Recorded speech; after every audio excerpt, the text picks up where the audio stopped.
Greetings everyone, and welcome to this special Thursday edition of Ask Shane Anything. You're probably wondering why this show is coming out on a Thursday when it's usually a Friday show, and that is because tomorrow I am recording some episodes of Pactor Factor, so I wasn't going to be around all day, and believe it or not, this show takes all day to produce, literally from like 10 a.m. until like 5 or 6 p.m. It is a process to get this show together and a lot of work, so there's no way I could have done this show tomorrow, having to also tackle Pactor Factor.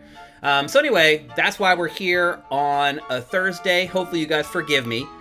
This show is a reward for those of you who are pledging at $7 or more per month at patreon.com/SIFTD. Everybody gets to watch the archive, even if you're pledging at just $4 a month. Everybody gets to ask questions as well. In fact, head to SIFTD.net right now, go to the header, the top of the website, and there's a link there to go to our forums where you can ask me questions. We always need more questions, but I'll say this, you guys asked a bunch of them since last week's episode, and so we have a great episode today. Let's get straight to it. Okay, our first question this week comes from Derek D111, and oh man, is it ever timely. If Sony continues this current pricing trend and charges $700 or $800 for the PlayStation 6, and Microsoft decides to keep its next console around $500, will Xbox start to recover some market share? Well, the first thing I'm going to say in response to this is I don't know about y'all, but your boy Shane tried to score the PlayStation 30th anniversary PS5 Pro today and struck out. In fact, I didn't try to acquire it today. I started trying to acquire it last night. PlayStation never announced when everything was going to go on sale. It just said the 26th. So last night at like 9 p.m. my time, midnight East Coast, I was on PlayStation.com and getting in the queue. And the crazy part was stuff was actually set up. And if you went there, it would say, okay, we're putting you in a queue. Don't worry, you're not going to lose your place, whatever. I was like, all right. And there was a little note there saying that like sales are going to start at 7 a.m. So I set my alarm to get up early today to get myself the 30th anniversary PS5 Pro. Got up like an hour or two earlier than I normally do, and I do get up early. And I got up way earlier than that, went to the site, and in fact, I had lost my place in line. I clicked the link, it like all refreshed and everything, and it's like, oh, you're in a line, and now you're like an hour and some away from buying one. So I've waited through that line. I started working and curating because Tokyo Game Show's going on right now. So I started curating all the Tokyo Game Show stuff to SIFTD.net and watching with one eye the tab with the thing. It finally gets to the point where it puts me in there and I'm like, oh my gosh, I'm going to get one. And then I get in there and they are all sold out. I did manage to get the 30th anniversary PlayStation Portal handheld. That was really a desperation, like Hail Mary throw, because I was like, I put so much into this, I should at least buy something. And it was like the only thing left other than the controller. So I bought it. Now in hindsight, I don't think I'm going to keep it. I think I'm probably just going to sell it on eBay or whatever. I think I was dumb. I was just desperate. And then the craziest part of all was I probably, once I got in there, I should have just bought the base PS5 Pro. It totally didn't occur to me to do that. I didn't even honestly think that they were selling the base PS5 Pro. I thought it was only the 30th anniversary edition. As it turns out, they were selling the base PS5 Pro, and I probably could have got one the first time I got in there. Then I realized it. By the way, I've been talking to JMRay99 this whole time about this because he also was doing the same thing. He got one. He got a PS5 Pro. So anyway, I tried to jump back in, and then the website is just all borked. Like, I was able to, like, add it to the cart. Or at first, I couldn't add it. I got through the queue, and I got to the page, and I clicked the add button like a billion times. It would not add it to the cart. I let it sit there for like an hour. I came back. I started clicking it again. Finally, I got it to add it to the cart. I was like, yes! Went to checkout, went to the cart, put in all my payment information, all my address information and everything, and then it turned into me clicking the purchase button, which would never, ever, ever go through. And I dealt with that for hours today, just totally wasting my time. It is insane that I was trying to give PlayStation literally like $1,200 and then like almost $800, and it would not take my money. This is madness. It is insane how they're doing this. So I know like October 10th or more of them are going on sale. As of this recording right now, you can go to PlayStation.com and go through that whole process again. And it'll look like you're going to be able to buy a PS5 Pro. It will never let you buy the freaking console. So anyway, this is so stupid the way they do these. Just take my order. Just be like, you know what? You're not going to get it from this batch, but we'll deliver you the next batch, and we can deliver that on October or November 15th or whatever. Just let me buy it, or give me the option to buy it, even if you sold out your initial stock. The whole thing is just maddening. Anyway, that's why I said the timing of your question couldn't have been better, because I am neck deep in PS5 Pro and all this other crap right now. So anyway, to your question, so if PlayStation 6 is $700 or $800, and then the next Xbox is $500, it won't make a difference, Derek D111. It won't matter. I'm just being honest with you, man. It's over. It is all over. Xbox hasn't just lost this generation. It has lost, period. You're not, even for $200 cheaper, you're not going to get people to abandon the library they've been building for the last like 7 or 8 years on PlayStation, or longer in a lot of cases. I mean, I've been building my PlayStation library for freaking decades at this point. You're not going to convince somebody to abandon their library on PlayStation, that's probably hundreds and hundreds of games, to go to Xbox to save $200. It's not going to happen. It's been really interesting watching, and I don't know if you're an Xbox fan or not, Derek. I really have no clue, honestly. But it has been interesting in general watching the Xbox fans try to rationalize and understand what's going on, because they don't want to accept reality. And the reality is that Xbox is done. As a console brand, Xbox is done. There's nothing it can do to beat PlayStation at this point. If all these acquisitions and all this stuff that Microsoft has done over the last 2 or 3 years hasn't convinced people to buy an Xbox, or at least subscribe to Game Pass instead of being on PlayStation, it's never gonna happen. I want somebody who maybe is an Xbox fan or maybe not, just tell me how it's possible for Xbox to ever win another hardware generation. How is it possible?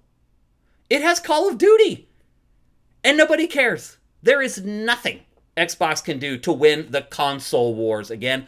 I think the console wars are over. I don't think they even exist anymore. PlayStation and Nintendo are so different that it's like those two competing. Do they really compete? I don't know that they do. But definitely, PlayStation and Xbox were competing for a really long time, and now that's over too. So the other part of it too is that like the economy's doing really good right now. In 2 years, it is going to be exploding, rocking. We are already the best economy in the world post-COVID. We've climbed out of COVID way better than anyone else in the world. Our economy's doing great. In 2 years, it is going to be roaring. Mark my words. People are going to look at $200 like it's nothing at that point. So I don't know if you're rooting for this, Derek, or if you're just asking the question because you're curious. But either way, I just don't see it happening, man. I cannot find a single way that Xbox could win the old school console war, wherever whoever sells the most consoles wins. I just don't think it even happens anymore. And even if it did happen, I don't think Microsoft has a chance. And a lot of that is all because of these libraries that we've built, the free games that we've been getting on PlayStation Plus every month. Xbox has stopped doing that. So any way I look at it, I cannot manifest a way in my mind that Microsoft wins the next generation console war. I mean, maybe if PlayStation 6 was $1,200, like now I'm wondering, like, what price would PlayStation 6 have to be? And maybe you guys can share this in the comments as well, what you think. What price the PlayStation 6 would have to be to convince PlayStation fans and PlayStation owners to switch to the Xbox in a few years? $1,200? That's about what I'm guessing. $1,100? That might convince people to go to Xbox. It's going to be a lot. Okay, next up we have a question from Erebus Jones, and also an Xbox hardware question. Shane, a couple weeks ago, you answered a question about what you would do if you ran Xbox, to which your plan was essentially get out of hardware and double down on Game Pass. I've heard this suggested before, but I feel there is an elephant in the room that never gets addressed: Sony's response. In this scenario, why would it let Game Pass on PlayStation? If it refuses, how would you replace the income from Xbox subscribers you've lost because now they have no machine to play on? Erebus, it's very simple. It's the same reason that Microsoft is allowing its biggest chess piece to be released on PlayStation. Money! It's all money. Dude, imagine if Game Pass were on PlayStation. PlayStation is going to take 30% of every single subscription.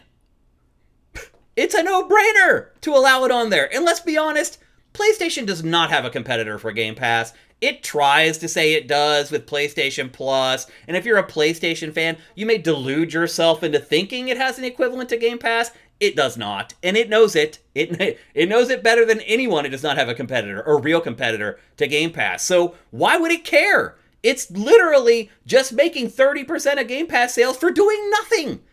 It's a no-brainer. PlayStation would do it without question. And the other thing I would say, too, is that this was all dependent upon, and again, this is what I was saying, this was all dependent upon Microsoft getting out of the hardware business, as you said. If Microsoft were to go to PlayStation and bend the knee and acquiesce and say, hey, we will get out of the hardware market. We will commit that we will not release another Xbox console if you allow us to put Game Pass on PlayStation. PlayStation would do that in a heartbeat. Maybe you can tell me why you think PlayStation would not do it. I have no idea why it wouldn't do it. If it could get Game Pass on PlayStation and reach that 150 million audience and ditch its hardware, that it literally sold like 10 million Xbox Series X. So you say like all these people that they're going to lose because there's no Xbox. Who? There is no people. That's the problem. There are no people. Even with all the money Microsoft has spent, as I said in the prior question, on all these acquisitions, it has Call of Duty. There are still no people. Nobody is buying Xbox hardware. It is over. Okay, next up we have a question from Bachby. Are there any games that have yet to be remade that you wish would get a remake? If so, do you wish for it to go the Resident Evil remakes route, or do you want it to remain mostly the same? Bachby, this is an easy question. I could answer this question for the next 2 hours. There are so many games that still need to be remade. I know that may be hard to believe because there are so many remakes these days, but as somebody who has been playing games hardcore for a really long time, there are tons of them. I mean, just with your example, with Resident Evil, there's 2 games going to be remade there. The very first one, which somebody may argue, well, they did that with the GameCube. They really didn't. They made the game look a lot better. It still had the fixed camera angles and the pre-rendered backgrounds. Turn Resident Evil 1 into what they've done with 2 and 3. And then when you're done with that, head to Resident Evil Code Veronica. And then you could even do Resident Evil 0. So that well is not dry. And not even at Capcom, like the Resident Evil well. The other one I would suggest is Dino Crisis. How sick is Capcom at this point of answering questions about Dino Crisis? About, is it coming back? Well, just remake it. Do we need another new Dino Crisis? Probably not, but you could remake the first one and make it pretty damn awesome. So that would be another one I would suggest. Another game that I am a gigantic fan of that I feel like has not earned its due across the years is Starsiege Tribes. It is one of the first massively multiplayer shooters I've ever played, and it is still the one I've had the most fun playing. Now, there's a barrier of entry there because you can fly in the game, and it does make it more challenging to shoot people, but once you get it, there's nothing more satisfying than landing a spin fuser on an enemy that is jumping and flying. If your brain eventually gets to the point where you can literally predict and hit people with spin fusers like in mid-jump or whatever. The first Tribes, it was perfect. It was 64 players. It only had 3 or 4 classes, so it wasn't confusing. It had ships that were big enough to go from one base to the other. The maps weren't the size of a planet or whatever. Most of them were relatively small. You could get from one base to the other either by skiing or by vehicle within a minute or two, and you're also fighting along the way while you're on those ships. It is just, for today even, a perfect concept. Starsiege Tribes, I think, one of the best shooters ever made. I would love to see it remade. And I don't want them to update it with anything, because that's been the problem with Tribes 2 and Tribes 3 and all these other, they're crap. They overcomplicate it. That's why Tribes was so great. It had crazy deaths, but not so much that you were overwhelmed with it. So it was the perfect medium. The first one. And so they need to remake it, just update the graphics, reskin the damn thing, and put it out. I guarantee people will discover it, and they will love it. Another game that I think should be remade, and the sequels didn't really understand the original, is Phantasy Star Online. The MMO I have played more hours than any other MMO in my entire life. And that is because it is more like an action-based game. But that also has teamwork. And it is, to me, again, it was kind of like the perfect medium. I'm not into big MMORPGs where you feel disconnected from the combat and blah, blah, blah. This was right in the middle. The combat felt good, but not as good as a typical action game, but good enough. And the community stuff around it was great. The concept was very easy to understand. It wasn't like, it's like when I watch trailers for World of Warcraft now or any of these other MMOs, I don't even know what's going on. I'm like, what the hell are you talking about? I read the clip descriptions trying to curate trailers to SIFTD, and I'm like, what the F is this? The same thing happens with Destiny 2. I'm like, what? It's like you've created this language that only like the people who play your game every day will ever understand. And so there's a simplicity to Phantasy Star Online that I think people would appreciate today. So I would love to see that game remade as well. Okay, our last question for this week's episode comes from the Sandman. Nintendo ported many games from the Wii U to the Switch, along with some other classics from prior generations to help sales between new first-party releases. Will the Switch 2 thrive with new first-party games, or will Nintendo continue to re-release games to fill in gaps in the release schedule? Sandman, you are very, very observant because you're right. That's how Nintendo dominated this generation. Now, there's actually two parts to it. The other part of it is that it didn't have a separate handheld that it needed to develop for this generation, so it could focus all of its development resources on one platform for the first time in like forever. And that has been a huge part of it, but also you're right. Like, there still aren't a ton of third-party games for Switch, so Nintendo basically had to augment that by re-releasing, remastering a lot of the games from the Wii U, and I totally get that. Because the Wii U sold like 13 million consoles, like all the games that were released for Wii U were going to be lost forever and no one would have ever played them if they weren't re-released for Switch. So I'm not begrudging Nintendo for doing that. It did make sure that there was a steady stream of pretty good software coming to the platform. With the lack of third-party stuff, it filled a lot of gaps. So I don't blame Nintendo for what it's done up to this point. Now let's talk about Switch 2 though. And there are some red flags here. I agree with you 1,000% because they can't remake all those Wii U games again. So what does it do to fill those holes now with this first-party studios? Because it's still going to have them. It hasn't staffed up first-party in the same way that PlayStation or Microsoft has. It's made a couple acquisitions here and there, but most of those acquisitions are going to put out a game once every 3 years or so. It's not going to change that much as far as the software release schedule for a Nintendo Switch 2. And it's not going to have those remasters and remakes. So you're right. We could go... I don't think it will ever be as bad again as like the N64 era or the GameCube era where we were waiting months and months for new first-party games.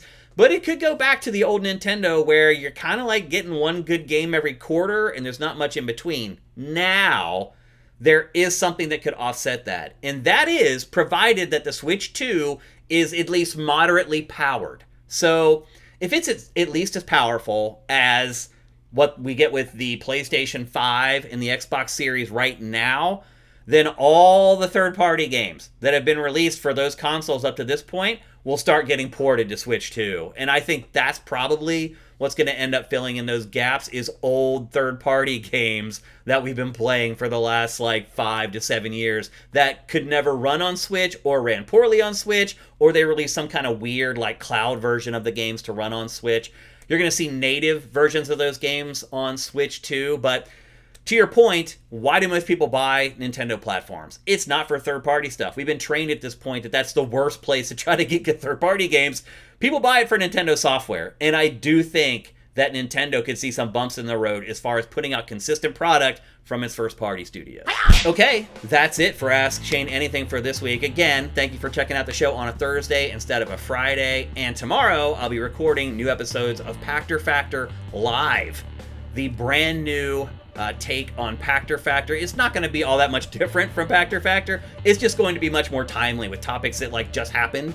Instead of kind of shooting episodes every 6 weeks and then sometimes some of those topics happened a month ago. We're trying to avoid all that going forward with Pactor Factor Live, so you'll get to check out a new episode of that tomorrow. But still, as I always say at the end of Ask Shane Anything, thanks to all our patrons, and especially thanks to those of you who are pledging at $7 or more per month at patreon.com/SIFTD. Because of you folks, this why this stuff happens. If you're watching this show on YouTube, it would really be great if you could consider going to patreon.com/SIFTD and giving us a pledge and becoming a part of the SIFTD crew, becoming a sifter. That would be awesome. We'd appreciate it so much. But as I always say, it is only Thursday, but Zelda came out today, and you're going to be playing Zelda this weekend, so have yourself a great week filled with great games. We'll see you for Game Face on Tuesday.